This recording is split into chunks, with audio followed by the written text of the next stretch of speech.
Number 10-এ যে বিল্ডিংটি আছে তা হলো টার্নিং টর্সো। এই বিল্ডিংটি সুইডেনের মলমো শহরে অবস্থিত।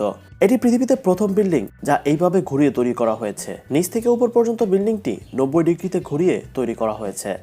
এক পাশ থেকে দেখে মনে হতে পারে এটি একদিকে অনেকটা হেলে পড়েছে। বিল্ডিংটির একটি পাশে পাইপ লাগানো হয়েছে যা অ্যালুমিনিয়ামের তৈরি। এই পাইপগুলো বিল্ডিংকে অনেকটা সাপোর্ট দেয়। আবার দেখার দিক থেকে এর সৌন্দর্য বৃদ্ধি করার ক্ষেত্রে পাইপগুলোর একটি বড় ভূমিকাও রয়েছে।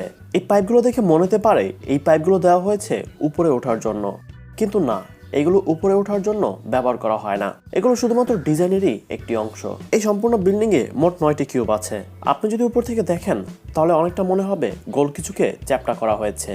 এর কারণ হলো এর ঘোরানো ডিজাইন। বিল্ডিং তৈরি করার কাজ শুরু হয়েছিল 2001 সালে এবং এর কাজ শেষ হয় 2005 সালে।